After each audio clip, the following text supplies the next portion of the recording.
उपलंकृतम वेद श्रुतीनाम। आंख तो वैसे अच्छी ही होती है लोगों की, पर आंखों में थोड़ा काजल बाजल लगा के मुंह धो लो, काजल को सही से पोंछ लो तो आंख और सुंदर हो जाती है। होठ वैसे अच्छे ही होते हैं सबके, पर इन पे हल्का हल्का सा लाल पीला सा पोत लेते हैं और ढंग से लगा ले, लकीर फकीर टेढ़ी मेढ़ी ना हो में तो होठ अच्छे लगे है। कल एक माता पैर छूने आई थी शाम को, तो नेक ज्यादा लगा के आ गई, तो होठन के संग में दांत तो लाल है रे, तो मेरे को तो डर लग गो, मेरे को डर आ गया। होठ तो मैंने रोज ही देखे कि हाँ लगा के आती माता बहन, पर दांतों का देखा तो मुझे भयभीत हो गया।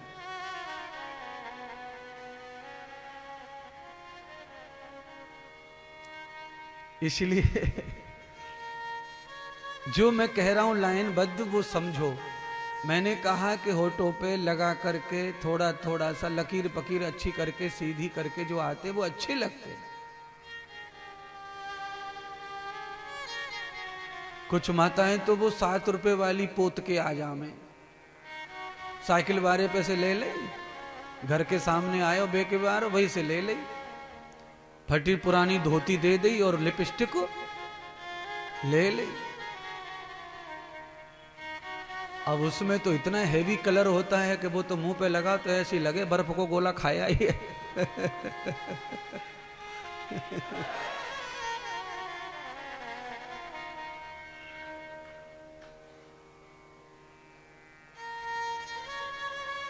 महाराज आप श्रृंगार की चर्चा क्यों कर रहे हो? मैं श्रृंगार की चर्चा इसलिए कर रहा हूं कि परमात्मा ने जो हमें सजाकर भेजा है वही बहुत खूबसूरत है। ऊपर से थोड़ा बहुत हम भी कर लें तो और सुंदरता बढ़ती है, चाम की चमड़ी की। पर बाहर की सुंदरता तब ही शोभनीय लगती है जब आदमी अंतर विचारों से भी पवित्र होता है, तो बाहर का बहुत अच्छा लगता है श्रृंगार। देखिए सीता जी श्रृंगार नहीं कर रही थी 14 वर्ष वनवास में, वो साधन लेके नहीं गई थी। और तपस्वी करना है, ब्रह्मचारी रहना है, योग करना है, पति को आकर्षित नहीं करना है, तो ये आडंबर करना नहीं है, सादा जैसा था वैसा रहना है।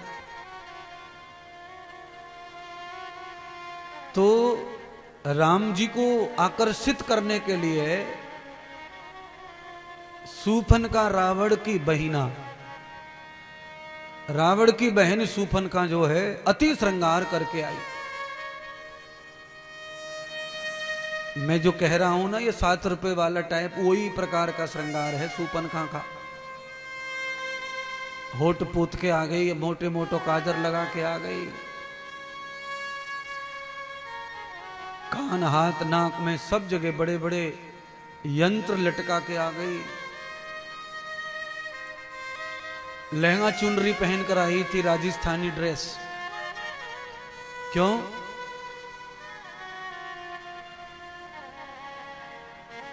कुछ आकर्षण उसमें ज्यादा है, अच्छे लगते हैं वस्त्र।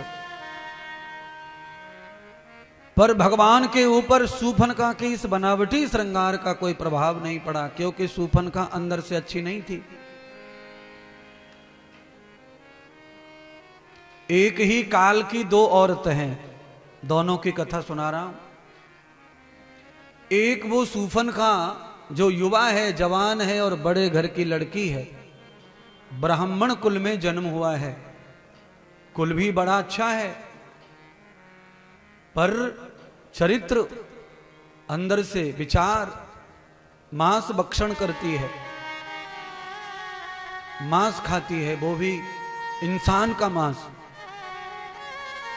और उसी काल की एक महिला है सवरी, जिसके दांत अच्छे नहीं है, होठ अच्छे नहीं है, आंख अच्छी नहीं है, कमर अच्छी नहीं है, चमड़ी अच्छी नहीं है, स्वरूप अच्छा नहीं है, आयु अच्छी नहीं है और कुल भी अच्छा नहीं है।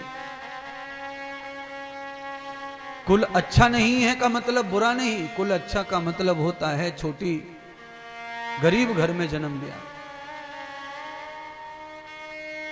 अब आप आगे की कथा समझ गए।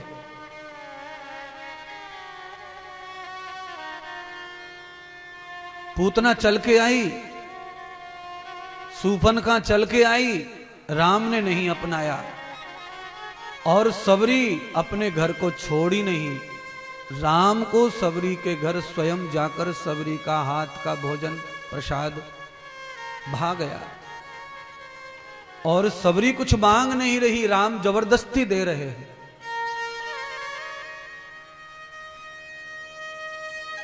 अंत में राम जी ने प्रेशर बनाया और सबरी से कहलवा लिया कि कुछ तो लेना ही पड़ेगा।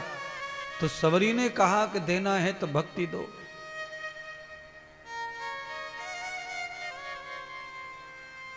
तो राम जी ने 9 भक्ति दी, फिर एक नहीं 9।